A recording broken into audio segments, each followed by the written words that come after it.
Hi friends, பிரபு சாலமனோட கும்மிக்கி 2 எப்படி இருக்குன்னு பார்ப்போம்.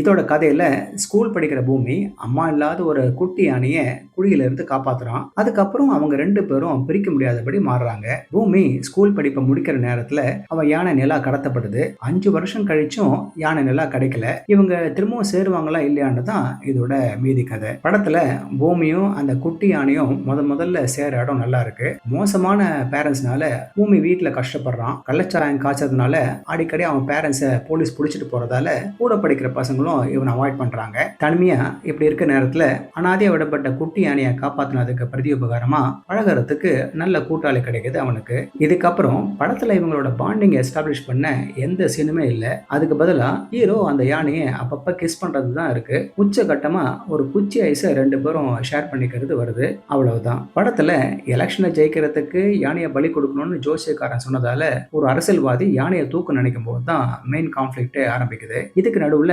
தந்தத்தை கடத்தி அதுல இருந்து பணம் சம்பாதிக்கிற நபரோட வேண்டாத ட்ராக் ஒண்ணு. அந்த அரசியல்வாதி அந்த யானையை பிடிக்க போலீசார் அனுப்பிட்டே இருக்கான். அந்த யானையும் ஸ்டென்ட் எல்லாம் பண்ணி ஒவ்வொருத்தனையும் தூக்கி எறியுது. இதுக்கு எலிவேஷன் மியூசிக் வேற இருக்கு. கிளைமேக்ஸும் மோசமா இருக்கு. அந்த கும்கி எடுத்தவர் இவர் தானான்னு யோசிக்க வைக்கிறாரு. ஹீரோ திடீர்னு எங்க இருந்தோ ஒரு மவுத் ஆர்கன் எடுக்கிறாரு. அதை யூஸ் பண்ண உடனே ஹெவி டோஸ் மயக்க மருந்து போட்டு இருந்தும் யானை முழிச்சுக்குது. அதை தொடர்ந்து யானைக்கு ஒரு லென்த்தியான ஆக்ஷன் பிளாக் இருக்கு. பூமி கூட படம் முழுக்க ஒரு இரிட்டேட்டிங் ஃப்ரெண்ட் கேரக்டர் வருது. இவங்களுக்குள்ள நடக்கிற டயலாக்ஸ் எல்லாம் ரொம்ப அமச்சோரிஷா இருக்கு. ஆனா அர்ஜுன் தாஸ் ஒரு வில்லனா என்ட்ரி கொடுத்ததுல இருந்து கொஞ்சம் சூடு பிடிக்குது. ஆனாலும் கதை பெரிய சலிப்பு ஏற்படுத்துது. இதை தூக்கி நிறுத்துறதுக்கு எதுவுமே இல்ல. பிரபு சாலமனோட டைரக்ஷன் டெக்னிக் ஏதோ பழைய படத்தை பார்த்த மாதிரியே ஒரு ஃபீலை கொடுக்குது. டைரக்டர் பிரபு சாலமன் ரொம்ப காலமாவே அந்த காட்டு பகுதியில சிக்கிக்கிட்டு வெளியே வர முடியலன்னு மாதிரி தெரியுது. குமிக்கி மாதிரி ஒரு சூப்பர் படத்தை கொடுத்தவருக்கு என்ன ஆச்சுன்னு யோசிக்க வச்சுட்டாரு. சுத்தமா சரக்கெல்லாம் தேர்ந்துட்ட மாதிரி தெரியுது. ஒரு பேசிக்கான எக்ஸ்பெக்டேஷனை கூட அவரால்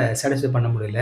மொத்தத்தில் ரொம்பவே டயர்சம் ஆச்சு. கும்கி 2க்கு பதிலாக வேற ஏதாவது பெயரை வச்சிருக்கலாம். அந்த கோல்டன் ஸ்டாண்டர்டுக்கு இது எங்கேயோ இருக்கு. இன்னமும் ஒரு எதிர்பார்ப்போடு இருக்கவங்க தாராளமாக பார்த்துட்டு மறக்காம உங்க கமெண்ட்ஸை பதிவு பண்ணுங்க. ஓகே ஃப்ரெண்ட்ஸ், இதே போல இன்னொரு சுவாரஸ்யமான படமரசத்தோட சந்திக்கிறேன். நன்றி.